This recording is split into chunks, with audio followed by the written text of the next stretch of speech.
Mi alma tiene sed de Dios.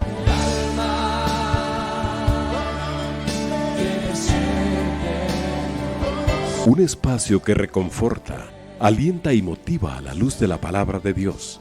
Un espacio de clamor e intercesión por todos aquellos que hoy necesitan una palabra de aliento de parte del Dios Todopoderoso.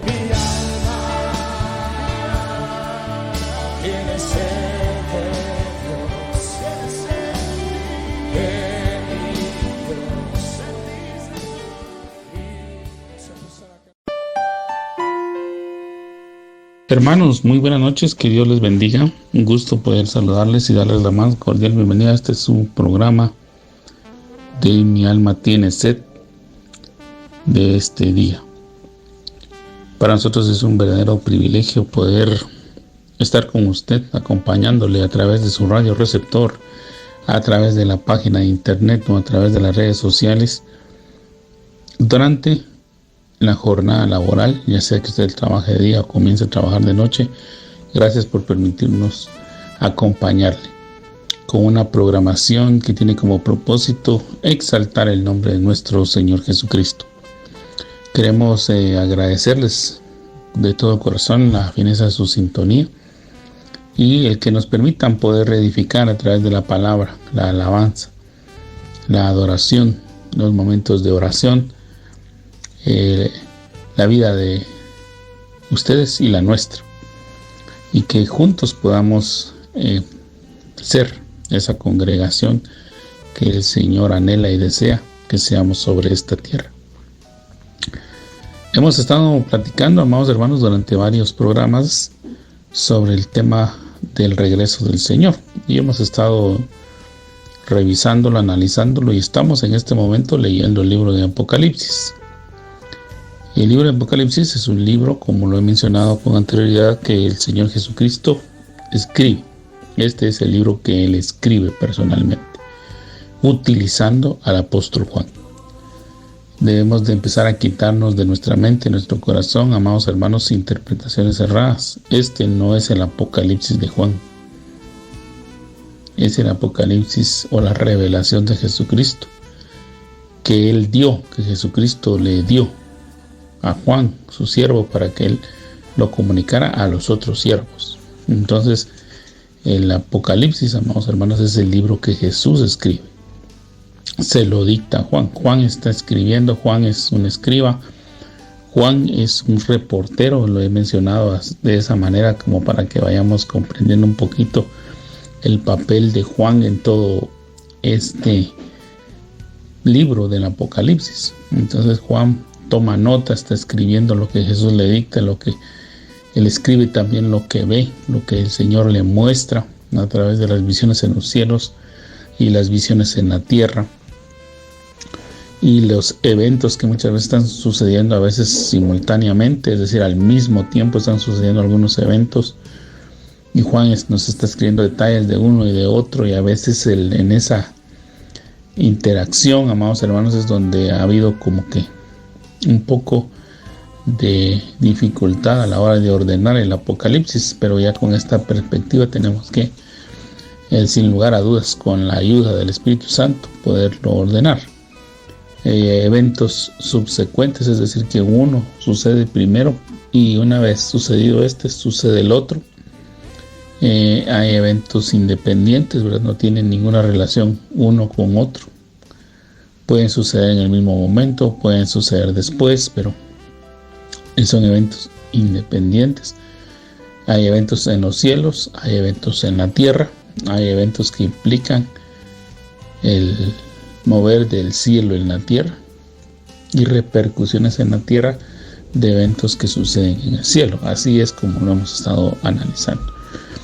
Y en el programa anterior leímos los primeros 5 versículos del capítulo 14. Hemos cambiado un poquito la metodología, amados hermanos. Ahora leemos una porción y la vamos estudiando de una vez. En los programas anteriores yo había leído todo el capítulo y luego hacíamos comentarios para que de alguna manera fuéramos enriquecidos, y agradezco a todos y cada uno de aquellos que han escuchado las enseñanzas o los aportes o lo que se ha comentado y nos dan sus valiosos aportes a través de las redes sociales. Nos dejan escritos los comentarios, los mensajes. Nosotros los agradecemos y en la medida de lo posible interactuamos para poderles retroalimentar y poder ser edificados mutuamente. Bajo ningún punto de vista, amados hermanos, yo pretendo ser el erudito del Apocalipsis. Entiendo que hay hombres de Dios que han estado estudiando en la escatología por muchos años, son hombres respetables, amados hermanos, pero entendemos, comprendemos, y la motivación principal, amados hermanos, es que nosotros busquemos al Espíritu Santo para que Él nos guíe, para que nos enseñe, para que Él nos ministre. Él es el que está delegado de parte de Dios el Padre y de Jesucristo el Hijo para que guíe a la iglesia en este tramo final, amados hermanos. Nosotros no nos quedamos huérfanos. El Señor Jesús lo dijo claramente en el Evangelio de Juan, capítulo 14, que Él no nos iba a dejar huérfanos. Él hizo la obra redentora, la obra de salvación. Gracias a su sacrificio, usted y yo somos salvos.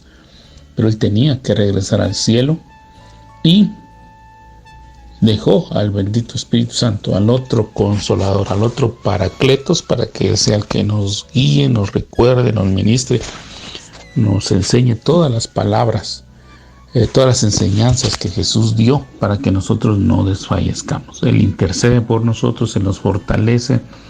Él es, amados hermanos, la luz que alumbra nuestro caminar. Debería ser la luz que alumbra nuestro caminar, y nosotros deberíamos de aprender a tener una comunión con Él. Al tener nosotros comunión con Él, amados hermanos, Él nos va a guiar siempre al Hijo, nos va a guiar al Padre, porque los tres son uno, son una unidad compuesta. Cada uno tiene funciones diferentes, pero aunque tienen funciones diferentes, tienen un mismo propósito: conducirnos a Dios, conducirnos a la verdad. Ese es el propósito o el plan general de los tres, ¿verdad? Entonces el Padre hizo la obra en su momento, el Hijo también. Ahora estamos en la era del Espíritu Santo, pero el Espíritu Santo siempre nos guía a Dios. Entonces, amados hermanos, leímos los primeros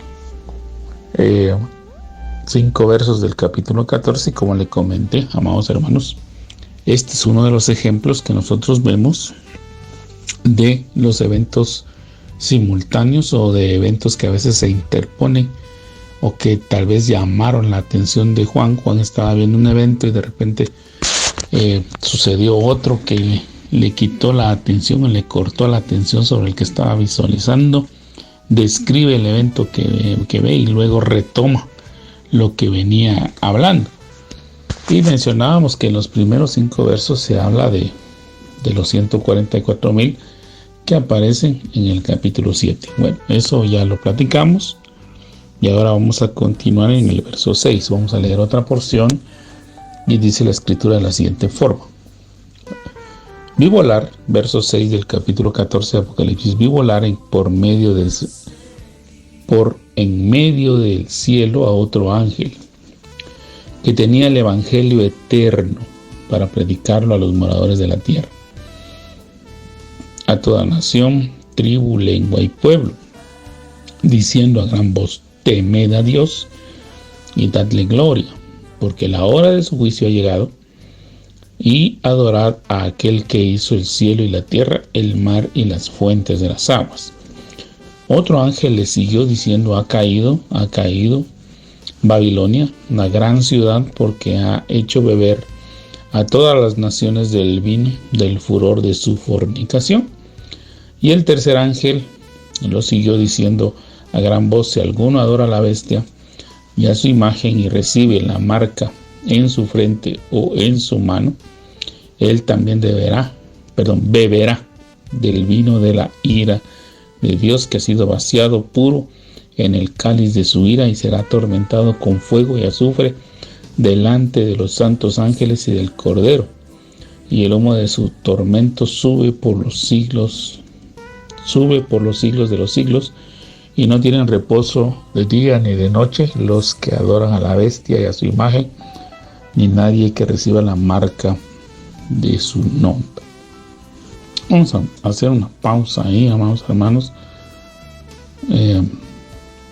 Aunque creo que vale la pena leer los otros 2 versos, vamos a completar la lectura. Dice, aquí está la paciencia de los santos, los que guardan los mandamientos de Dios y la fe de Jesús. Oí la voz que desde el cielo me decía, escribe, bienaventurados de aquí en adelante los muertos que mueren en el Señor. Sí, dice el Espíritu, descansarán de sus trabajos, porque sus obras con ellos siguen. Bueno, amados hermanos, en esta porción hay una proclamación de 3 ángeles.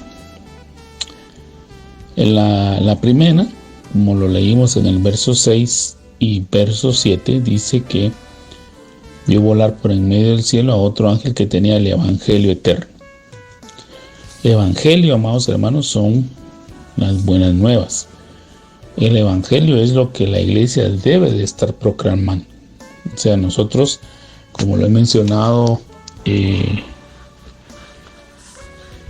varias ocasiones durante mis intervenciones en este programa, amados hermanos, nosotros estamos llamados a proclamar el evangelio, ¿verdad? El hecho de que la iglesia no va a vivir los eventos que en el libro de Apocalipsis se narran, por el hecho de que ella fue arrebatada, fue tomada y fue llevada al cielo para estar con el Señor, apartada de toda esta situación. Como lo he explicado, amados hermanos, también el propósito es anunciar, motivar, incentivar, despertar a aquellos que se han adormecido y que han dejado de esperar al Señor. Aquellos que se han apagado en cierta manera, o aquellos que tal vez están dudando de que el Señor vaya a venir. Entendemos, amados hermanos, que han habido avivamientos, ¿verdad? Se llama avivamiento, o se conoce como avivamiento, o se concibe como avivamiento aquellos mover del Espíritu Santo, donde se empieza a predicar la palabra y la gente empieza a convertirse en la calle, empiezan a suceder milagros extraordinarios. Avivamientos como famosos que han habido en ciertas ciudades donde se tiene documentado, ¿verdad, amados hermanos? Que por ejemplo a veces llamaban a los bomberos, porque en algunas iglesias parecía que estaban en llamas. Llamaban a los bomberos para apagar esos incendios, pero cuando los bomberos se apersonaban, la llama que miraban que estaba sobre esa congregación, sobre ese lugar físico que nosotros a veces llamamos iglesia, pero que no es la iglesia, sino que es un edificio, vamos hermanos, un santuario le voy a llamar, porque a veces cuando la gente se pronuncia de alguna manera, tienden a inclinarse por algunas interpretaciones incorrectas, pero un santuario o un lugar donde la iglesia se reúne, se percataban de que no era un fuego natural, sino que era el fuego del Espíritu, y la gente estaba avivada, estaba llorando, estaba cantando, estaba adorando, y muchos eran contagiados o recibían, mejor dicho, ese impacto del Espíritu al nomás estar en cercanías de esa instalación. Entonces, amados hermanos, nosotros debemos de predicar el Evangelio. Y como le digo, el hecho de que nosotros como iglesia no vayamos a afrontar eso no nos exime de que no lo sigamos proclamando. Y el motivo, como le decía, y quiero sintetizarlo, perdone si tal vez no me extendí mucho en quererlo decir, es que aquellos que se apagaron despierten. Porque hemos analizado con ustedes, amados hermanos, al comienzo de esta serie y durante varios programas, por lo menos unos 2 o 3, que por lo que se logra leer en la Escritura, por lo que la Biblia claramente nos deja ver, son pocos los que van a ser arrebatados, los que van a tener ese premio.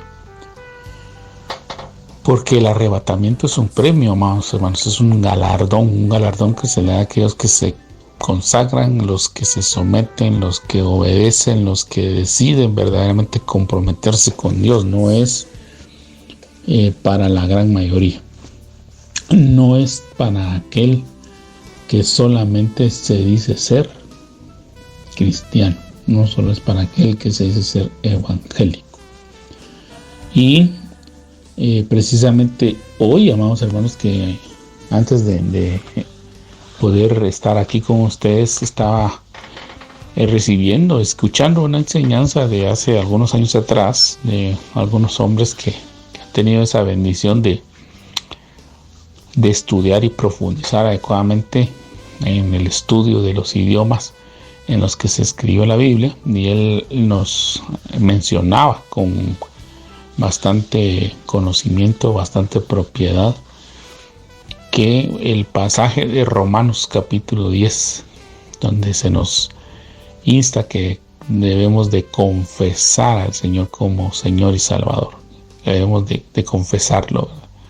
Todo aquel que lo confiese será salvo. Esa palabra confesar en griego no solo se limita o se circunscribe o solo quiere decir que yo pronuncio una oración de salvación, no, sino que también yo comprometa mi vida al Señor y decirle: Señor, yo te confieso con mi boca, pero lo manifiesto con mi vida de que estoy comprometido contigo. Y por eso es que lo contrastaba con el otro pasaje donde va un grupo de siervos y empieza a tocar la puerta porque el Señor vino y se llevó a los suyos, y luego cerró la puerta y otros empezaron a tocar la puerta y le decían: Señor, Señor, en tu nombre echamos fuera demonios, nosotros predicamos en nuestras plazas y avenidas, hicimos milagros en tu nombre. Y el Señor les dice: yo no los conozco.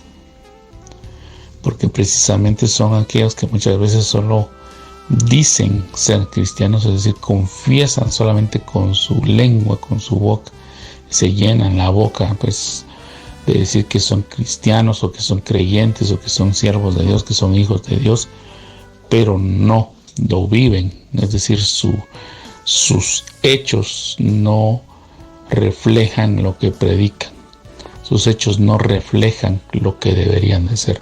Y eso es un llamado de atención, amados hermanos, para todos nosotros, porque quizá, tal vez, en algún momento, hermanos, nosotros seamos de ese grupo que empecemos a tocarle la puerta al Señor: Señor, ábrenos, Señor, ábrenos, Señor, nosotros somos de la iglesia tal, nosotros somos,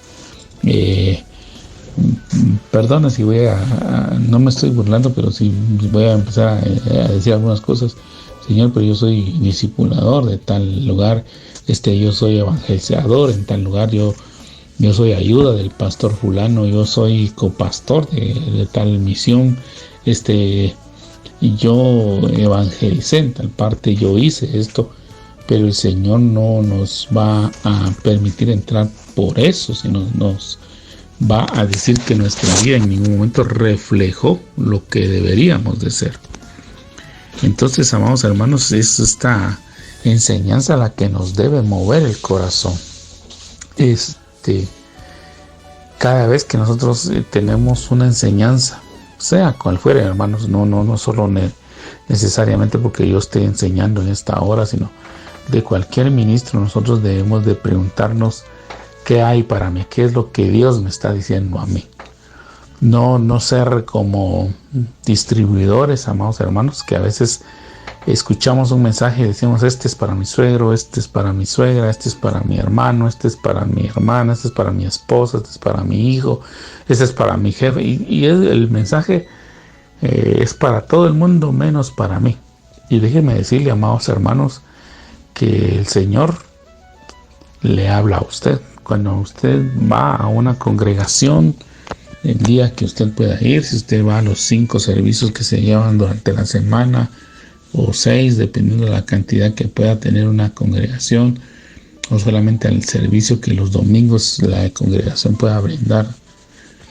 Amados hermanos, cuando usted va, Dios le va a hablar a usted directamente. El mensaje es para usted, no es para nadie más. No es para el que no fue. No es para el que usted tenga al frente, atrás, al lado derecho o a la izquierda. No, es para usted.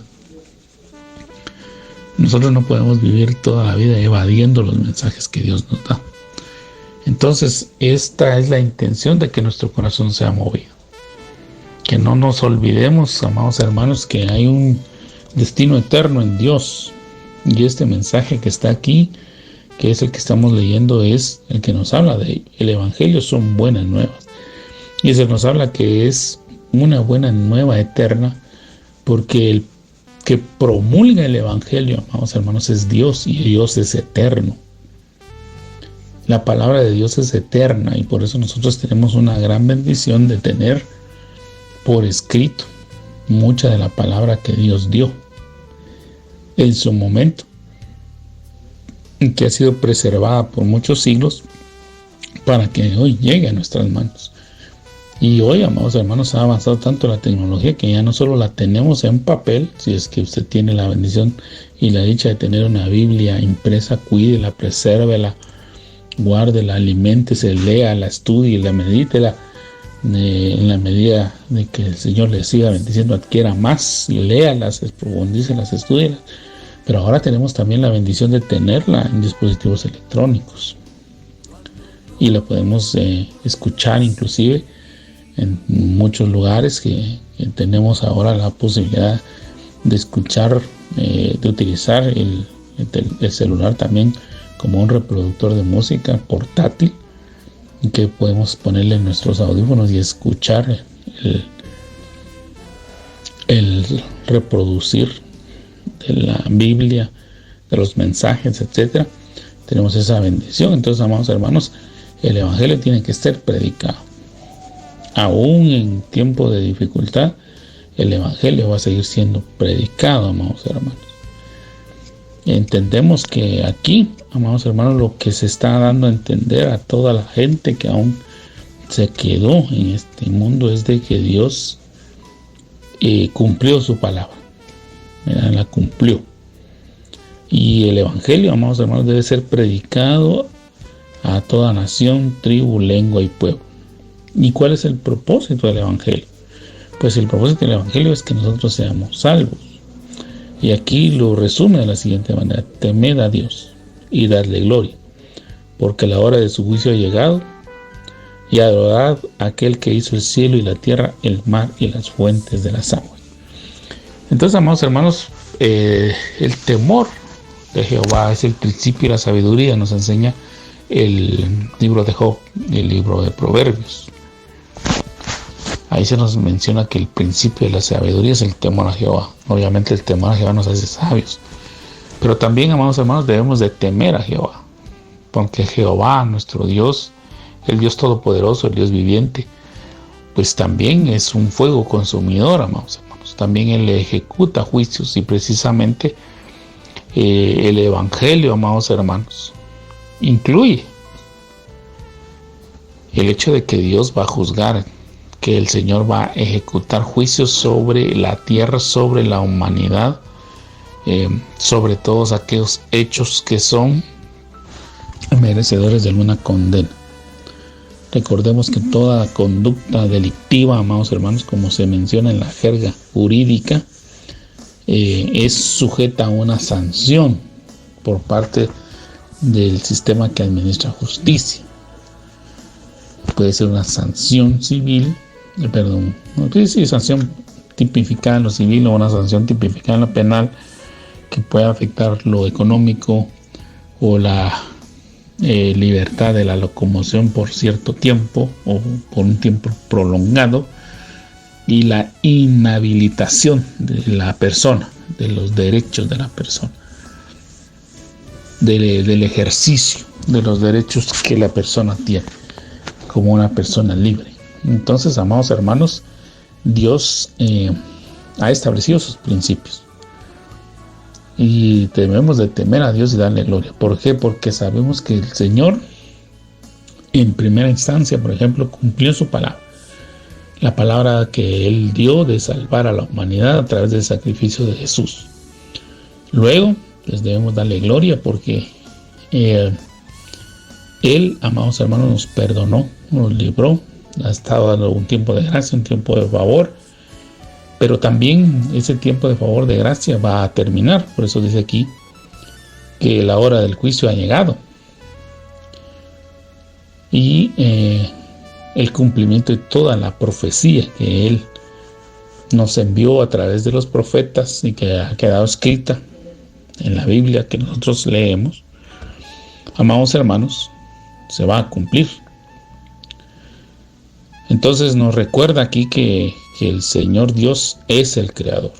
No hay una evolución, no hay una teoría de Big Bang y otras derivadas que han habido, mixtas o como usted le quiera llamar, donde quieren expulsar a Dios del ambiente o de todas las cosas en general.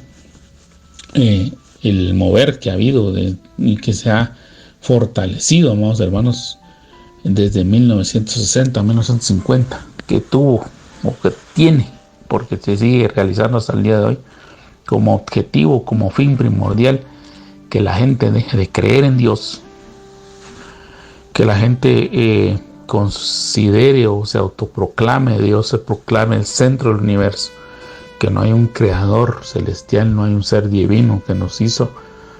Pues, amados hermanos, han cobrado mucha fuerza y han logrado impactar a muchos círculos, incluso el círculo cristiano.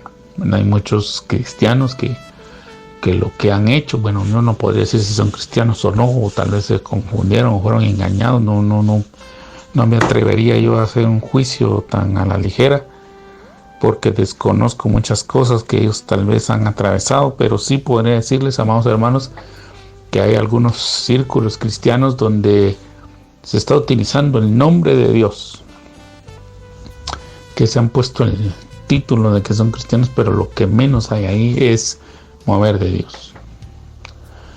Se exalta el humanismo, se exalta la potencia del ser humano. Ya no hay una predicación expositiva de la palabra, sino lo que hay es más un tipo de motivación, ¿verdad? Es un tipo de sesión psicológica en muchos lugares donde inclusive se ha quitado el título religioso, ¿verdad? Porque piensan que los títulos o los ministerios que Dios dejó son títulos religiosos, entonces se ha quitado los nombres como de pastor y se ha puesto nombres un poco más modernos, según ellos, como coach, como entrenador, como training. Pero la verdad, amados hermanos, es que lo que están haciendo es expulsando a Dios, han ido sacando a Dios. Y eso es lo peor que nos puede pasar. A Israel le pasó, amados hermanos. Israel no se percató cuando Dios se había ido. Tenían el templo, tenían el sacerdocio, tenían la ley, tenían toda la infraestructura religiosa, si usted me permite utilizar ese término, pero Dios ya no estaba ahí. Y cuando Jesús vino, que es la manifestación de Dios, lo rechazaron. Y lo siguen rechazando hasta el día de hoy, porque como lo hemos estudiado, amados hermanos, y se los he comentado, para los verdaderos judíos, porque también tenemos que entender que no todo aquel que se dice que es judío lo es, amados hermanos. Yo ya lo comenté y sin el ánimo de burlarme, sin el ánimo de entrar en contienda, los judíos, los israelitas, los genuinos israelitas y judíos no reconocen a los que se dicen llamar judíos mesiánicos como parte de Israel, no lo reconocen. Para ellos es una corriente cristiana que pretende ser de raíces hebreas, pero que bajo ningún punto de vista es reconocido por parte de Israel como miembros de sus tribus. Entonces, amados hermanos, también tenemos que tener ese cuidado. Ellos no creen, los judíos, los verdaderos israelitas, los que están siguiendo la Torá, ellos no creen que el Mesías, el Salvador, haya venido, porque para ellos debe ser un descendiente de David, pero no debe de haber una intervención divina como lo hubo en el caso de Jesús. Entonces, por eso para ellos el Mesías no ha venido. Y algunos, por las interpretaciones que los rabinos, que sus estudiosos dan, porque ellos son bien claros en decir que leen la Torá, que leen la Tanaj, que leen la Mishnah, y todo ese tipo de términos que ellos utilizan, pero lo que quieren decir en pocas palabras es que a la Torá, digamos, está la Torá pura, ¿verdad? Que es el texto de la ley tal y como Dios se lo dio a Moisés, y que ellos son muy exigentes, muy cuidadosos en lo que se refiere a la copia, ¿verdad? De ese texto, amados hermanos. Han sido muy cuidadosos, son muy reverentes en cuanto al manejo de la copia de la Torah.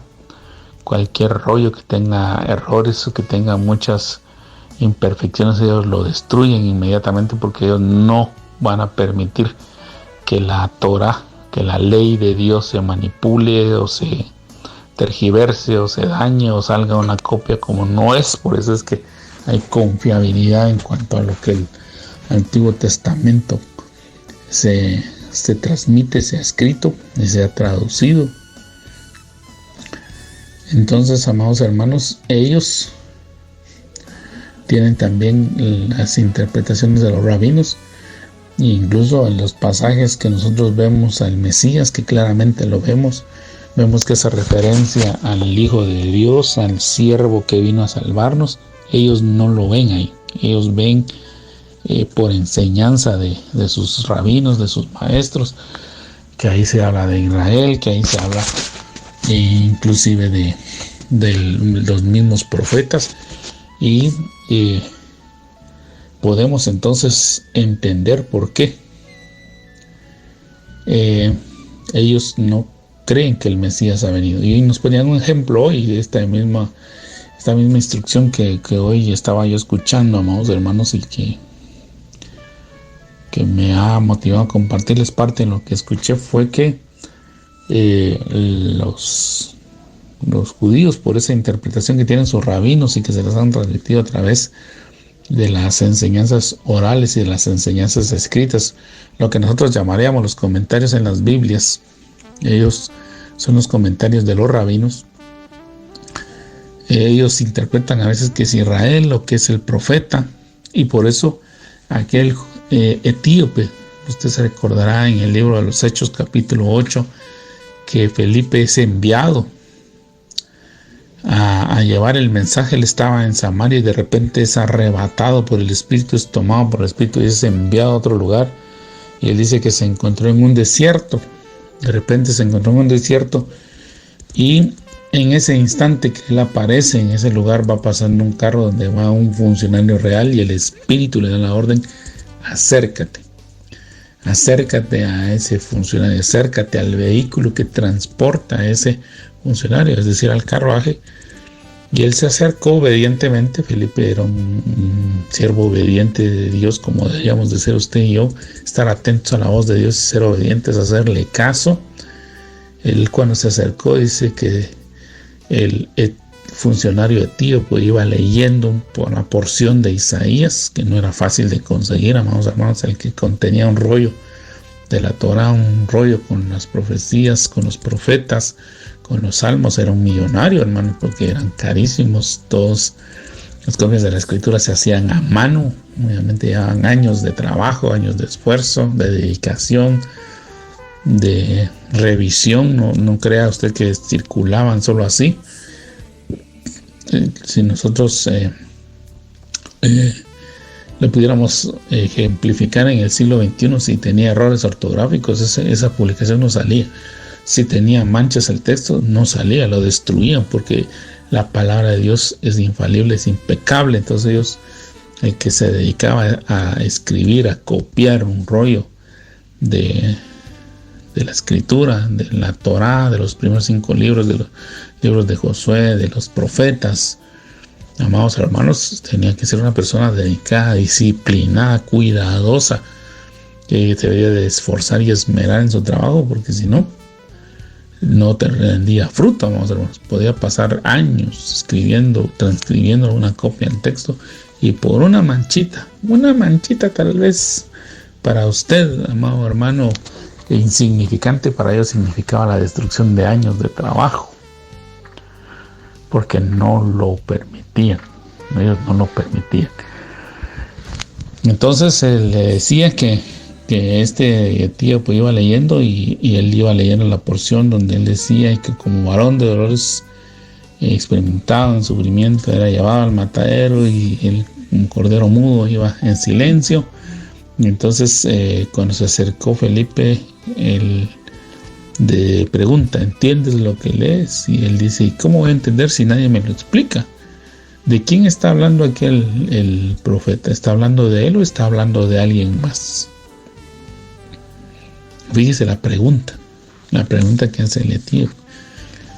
Y entonces Felipe, empezando de esa escritura y llevándola por toda la Torah y por todos los profetas y por todos los demás libros, le enseñó que eso hacía reverencia al Mesías, que es Jesucristo, que es Yeshua, que es el Salvador, que es el ungido. Y entonces él reconoce a Jesús como Señor y Salvador y dice, aquí hay agua, ¿qué impide que yo sea bautizado? Y Felipe le dice, nada, yo te bautizo, y lo bautizó. Habiendo él cumplido su comisión, el Señor lo volvió a arrebatar, lo llevó a otro lado, pero el etíope se fue gozoso de haber recibido las buenas nuevas del Evangelio.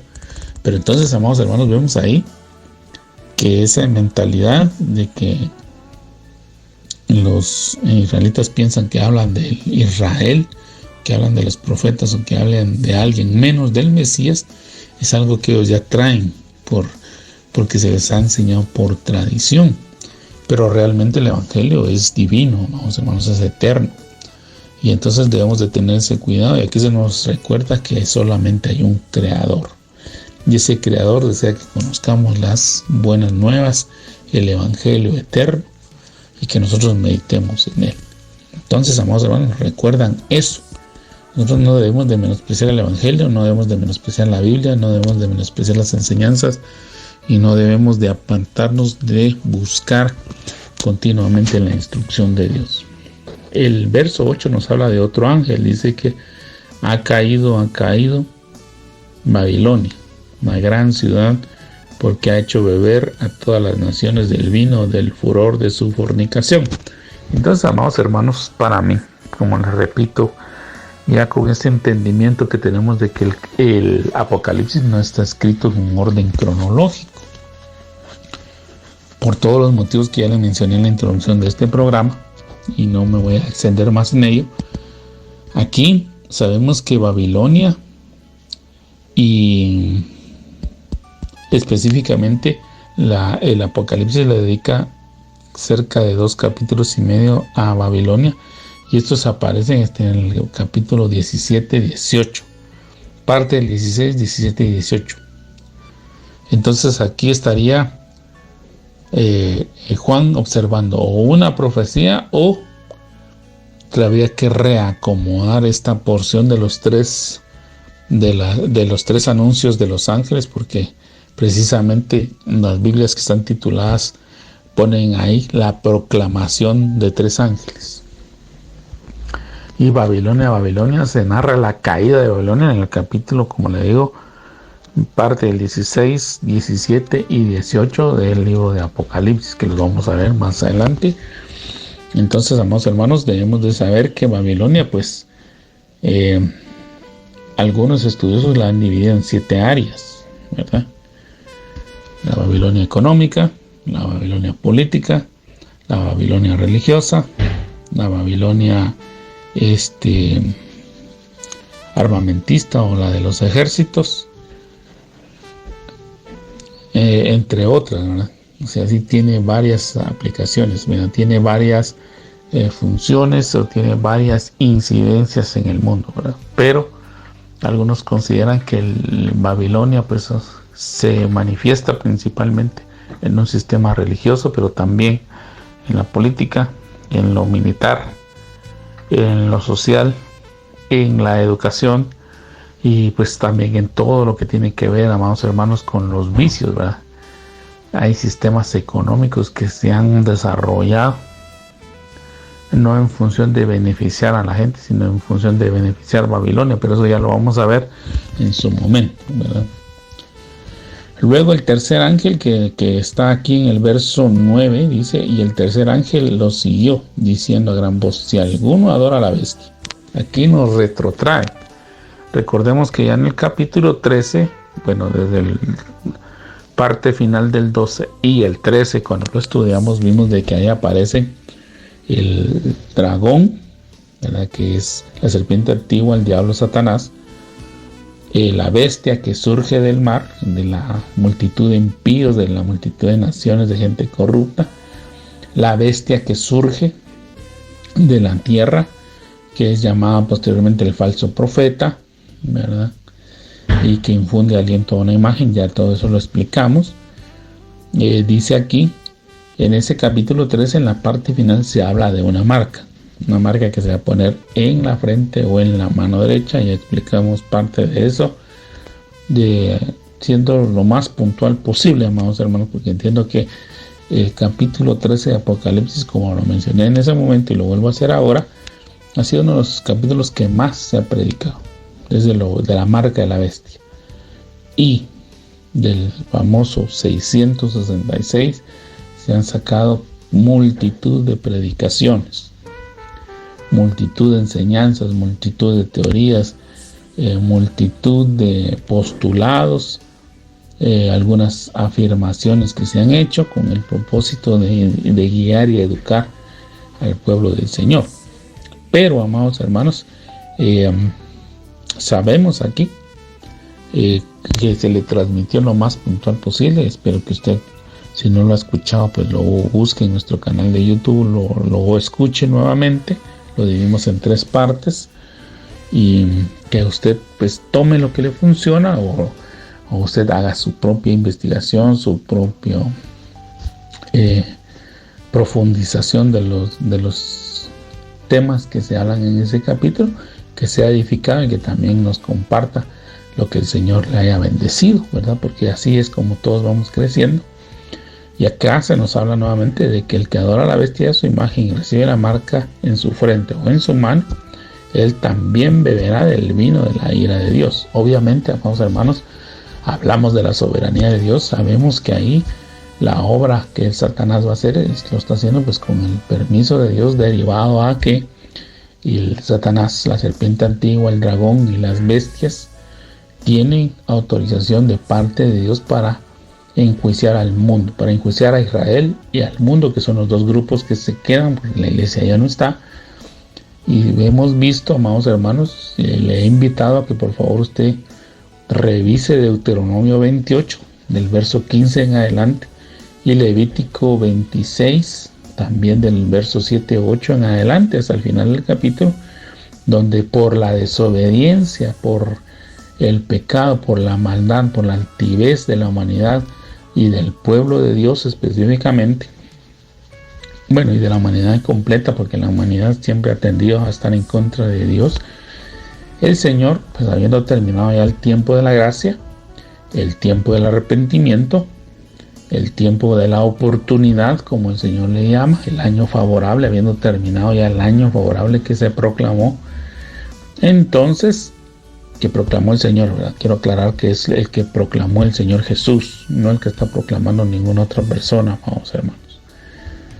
El que proclamó el Señor Jesús en Lucas 4:18, que es la interpretación adecuada de lo que está en Isaías 61, mejor hago esa aclaración, habiendo terminado ese año favorable que Jesús, el Señor, Yeshua, el Mesías, el ungido, el Salvador, proclamó, entonces ahora están los juicios. Y así como en la Biblia tenemos varias semblanzas de personas, de naciones, de ejércitos que Dios utilizó para castigar a su pueblo, como lo fue Egipto, como lo fue Asiria, como lo fue Babilonia, como lo fueron los caldeos, los persas, los medos persas y todos los demás imperios, incluyendo el romano y el griego, amados hermanos, que fueron instrumentos en la mano de Dios para castigar la desobediencia de la humanidad y la desobediencia del pueblo de Dios. Ahora el castigo va a estar en manos del dragón, de la serpiente antigua, Satanás, y de la bestia que surge del mar y de la bestia que surge en la tierra, que es llamado después el falso profeta.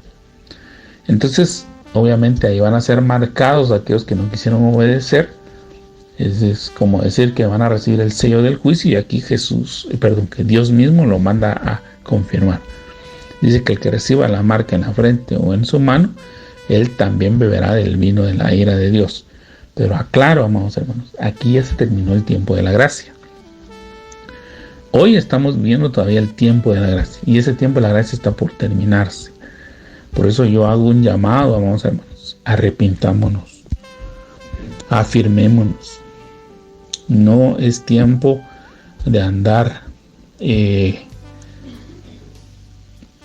en cosas que a Dios no le agradan. Es el tiempo de afirmarnos. Hoy hay un tiempo para arrepentirnos. Hoy es el tiempo de llorar, de clamar, de gemir, de pedirle al Señor que nos ayude para que podamos ser salvos de la ira venidera. Que nos podamos someter a Dios por amor, no por temor, amados hermanos. Porque como le he dicho, el propósito de estos programas no es atemorizarlo a usted con el Apocalipsis, porque yo no es esa mi intención, amados hermanos. Yo no me considero un experto en el Apocalipsis. Yo reconozco que me falta mucho.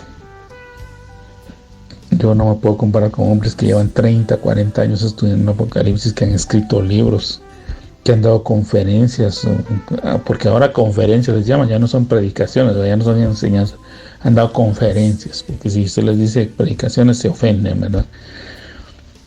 Por muchos años, y que se han mantenido al día, etcétera. No, yo no me considero un experto, pero lo que yo estoy estudiando, analizando a la luz de la palabra, junto con usted, es lo que le estoy transmitiendo. Y ese tiempo de la gracia se va a terminar. Y cuando ese tiempo de la gracia se termine, amados hermanos, porque todo tiene un tiempo. Eso el Señor nos lo ha enseñado en Eclesiastés capítulo 3. Usted, si ha leído Eclesiastés capítulo 3, si no lo ha hecho, yo le invito a que lo haga. Se va a dar cuenta que el Señor pone un equilibrio, que hay tiempo para todas las cosas. Y hay 14 grupos de tiempos. Tiempo de nacer y tiempo de morir. Siempre son antagónicos o son contrarios, si usted me permite utilizarlo. Pero lo que el Señor está estableciendo es que para todo hay un tiempo. No es eterno, todo tiene, valga la redundancia, una duración, mejor dicho. Tienen una duración, no son eternos. O sea, si usted está llorando hoy, no va a ser eterno su llanto. Hoy llora, mañana va a reír. O usted tiene un tiempo de llanto, pero después va a tener un tiempo de alegría. Esto es lo que el Señor nos está enseñando ahí. Y lo está dejando bien claro, bien estipulado en Eclesiastés y en muchos pasajes de la Escritura. Que muchos, pues prácticamente toda la Biblia tenemos que leerla. Es importante que la leamos, porque si la hemos leído, vamos con atención, con dedicación, pidiendo al Señor la ayuda. Cuando leamos el Apocalipsis vamos a poder ir comprendiendo muchas cosas que han sido escritas y que han sido enseñadas o dejadas por otros profetas, por otros ministros, y que ahora nosotros lo podemos ver su aplicación aquí. Entonces, no es que Dios sea injusto, porque muchos ahí se van. No es que Dios es injusto, ¿cómo es que Dios es malo? ¿Cómo es que Dios va a juzgar la tierra? Si es que nosotros no hemos sabido, no hemos conocido. Ya les hablé del principio universal que en todo el mundo está, amados hermanos, que es un principio que también viene de la Escritura. Y ese principio es: el desconocimiento de la ley no exime a la persona de su cumplimiento. Usted no puede venir y decirle a un juez: señor juez, perdone, mire, yo maté a mi vecino, pero yo no sabía que era delito matar. Usted no le puede decir eso. Usted no puede venir y tomar del supermercado alimentos e irse sin pagar, porque cuando lo tome la policía y lo lleve ante un juez, usted le va a decir: mire, señor juez, yo no sabía que robar era malo, que el robar está penado con cárcel. No, usted no le puede decir eso a ningún juez. No puede decirle no sabía, porque como le repito, el principio universal en todos los países del mundo, que está en la Escritura, es: el desconocimiento de la ley no exime de su cumplimiento y menos de sus consecuencias. Entonces no podemos tampoco aceptar esos comentarios, amados hermanos, discriminatorios o acusativos contra Dios, diciendo: es que Dios es malo, ¿cómo es que va a juzgar Dios al mundo? No, Dios ya dio su tiempo de gracia y de favor. Y nosotros muchas veces tenemos el problema que desperdiciamos las oportunidades. Yo no sé cuántas oportunidades le ha dado Dios a usted, amado. Pero yo sí puedo decirle: mira, a mí Dios me ha dado muchas oportunidades. Y lamentablemente, con vergüenza, con pena, tengo que decirle, reconocerle que a veces yo he desperdiciado algunas. Muchos hemos tenido pruebas económicas muy duras, amados hermanos. Quizá usted no, pero algunos sí las hemos tenido. Quizá las estamos teniendo ahora. Pero cuando reflexionamos y a veces hasta nos ponemos abusivos con Dios y decimos, Señor, ¿por qué yo estoy pasando esta cosa? ¿Por qué estoy pasando esta prueba? ¿Por qué me pasó a mí? ¿Por qué a mí? Y bueno, una de las primeras preguntas que Dios nos haría, ¿y por qué no? O sea, si mi hijo tuvo que ir a la cruz, sufrir por salvarte a ti, y siendo él mi hijo, siendo él inocente, siendo él perfecto, sin mancha, que él nunca me ha desobedecido, tuvo que pasar una prueba, tú que no tienes ninguna de las cualidades de mi hijo, ¿qué corona tienes tú para que no pases por pruebas? Esa sería una de las primeras cosas que Dios me diría. Pero la segunda es, amados hermanos, que cuando uno ya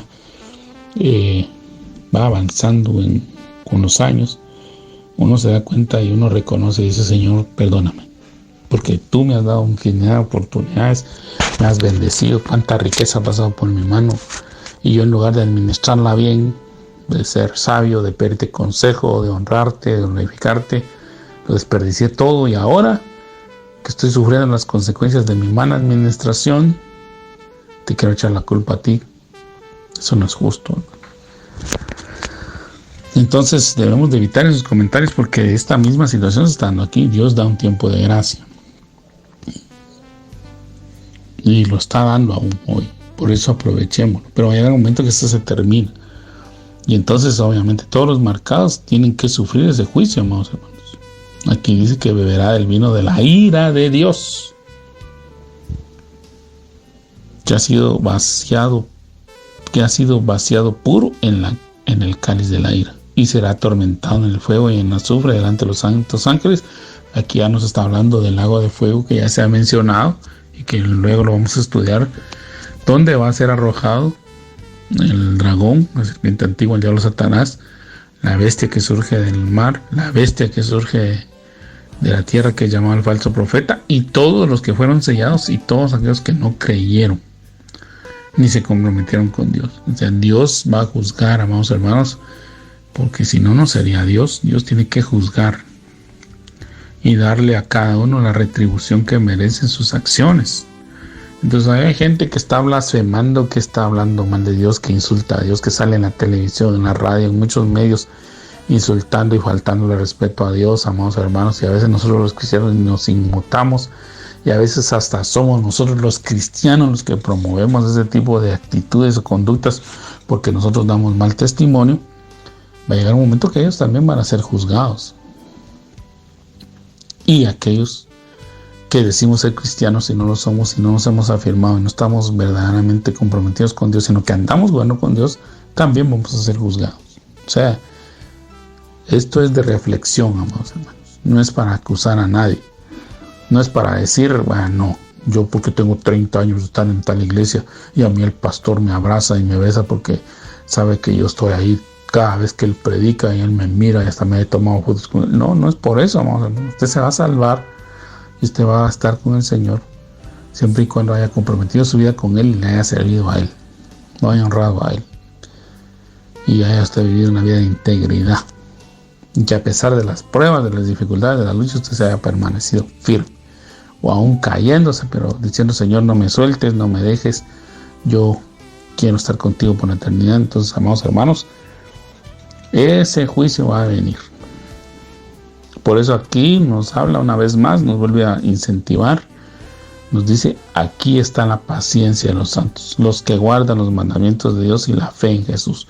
Amados hermanos, nosotros debemos de guardar la fe en Jesús, porque quizá nosotros hoy sentimos que estamos pasando una gran tribulación, una gran prueba, una gran lucha, pero el apóstol Pablo decía, miren, las cosas que estamos viviendo ahorita no se comparan con la gloria que viene. Y cuando leo la vida del apóstol Pablo me doy cuenta, amados hermanos, que verdaderamente ministros así deberíamos de ser los que estamos hoy, que amaban al pueblo del Señor, que estaban dispuestos a sufrir por el pueblo de Dios. Hoy no hay ministros que ni siquiera quieren orar. Yo hoy tuve una experiencia que en el instante, amados hermanos, yo no le puse la atención, pero después me entristecí. Pero no se lo voy a contar hoy, pero lo que más me dejó pensativo, amados hermanos, que la expresión yo la escuché no de un mundano, sino se la escuché a un cristiano que es ministro, que obviamente debería tener una madurez mayor que cualquier otro creyente, y que precisamente se dedica a predicar la palabra del Señor. Y entonces yo me preguntaba y decía, ¿cómo es posible que esto pase? Entonces, amados hermanos, pasa porque nos estamos enfriando, pasa porque a veces nosotros creemos que es el ser cristiano es un título, es como que un puesto que tenemos, pero perdón, amados hermanos, nosotros no nos vamos a salvar por puestos. Tal vez en el cielo nos vamos a encontrar con grandes sorpresas de que el pastor X, que nosotros pensamos que iba a estar ahí con el Señor, es el que no está. Y el que pensamos que no iba a estar, ahí está.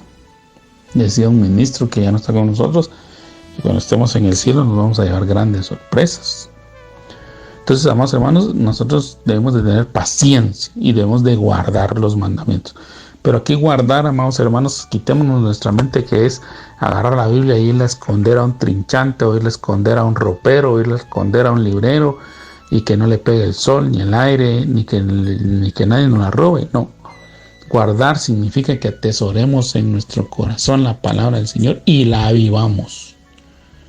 Por eso la palabra dice: hijo mío, sobre todas las cosas guarda tu corazón, porque de él mana la vida, y de la abundancia del corazón habla la boca. Entonces, cuando unimos esos dos textos, amados hermanos, nos damos cuenta que la palabra del Señor nosotros la debemos de atesorar en nuestro corazón, y como nuestro corazón es la bomba que distribuye la sangre a todo el cuerpo, entonces, amados hermanos, cuando la palabra de Dios está en nuestro corazón, ese corazón la distribuye a todo el cuerpo, entonces la lleva a nuestras manos para que hagamos, la lleva a nuestros pies para que caminemos, la lleva a nuestros ojos para que a través de ella miremos, la lleva a nuestro cerebro para que en ella estemos pensando, la lleva a nuestros pulmones para que de ella estemos respirando, porque respiramos o recibimos el aliento de Dios. Entonces, amados hermanos, debemos de guardar en lo más profundo de nuestro ser la palabra del Señor.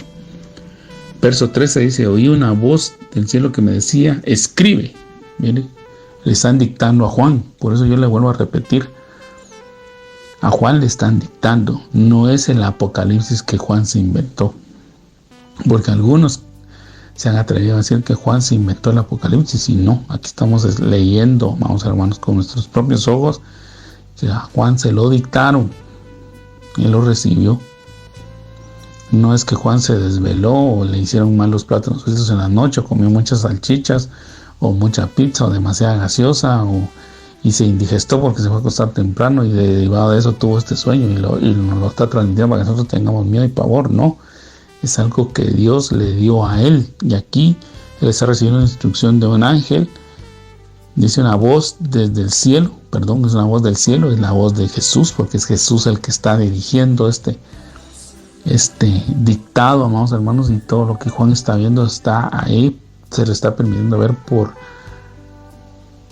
permiso de Jesús, del Salvador, del ungido, del Mesías, que ya está en su naturaleza divina y que ya lo llevó al cielo a Juan, y vio el trono, vio la majestad del cielo y todo lo que hay en él. Entonces ahora, desde esa voz que él oye desde el cielo, de decir: escribe.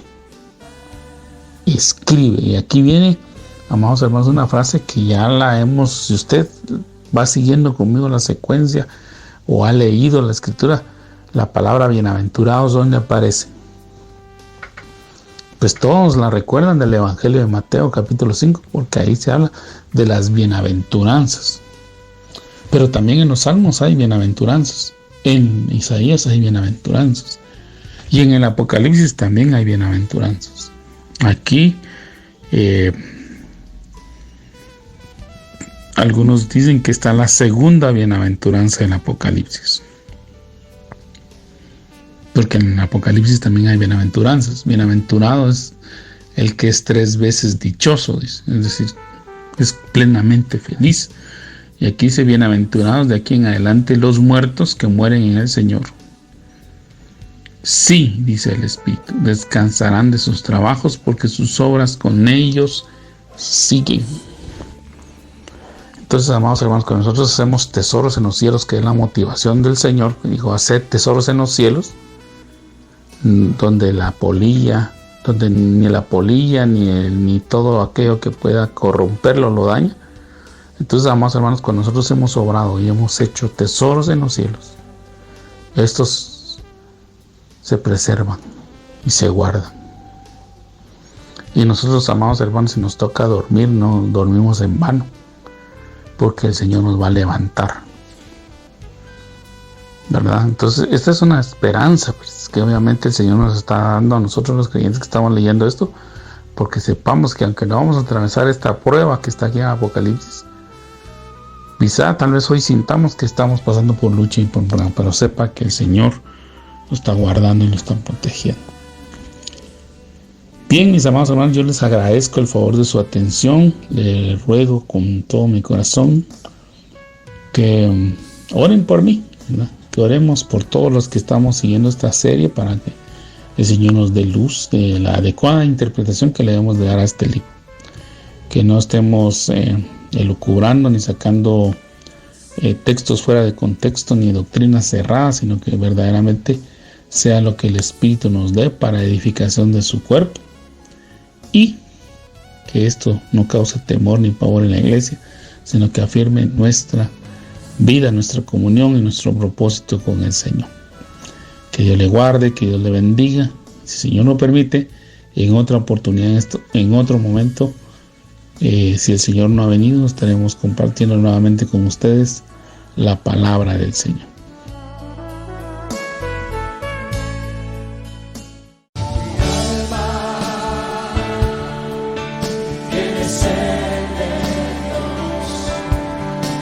Hemos presentado Mi alma tiene sed de Dios.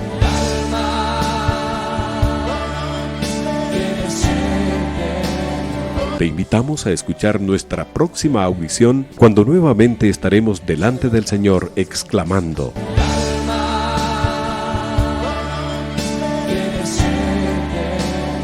Mi alma tiene sed de Dios. No te lo pierdas.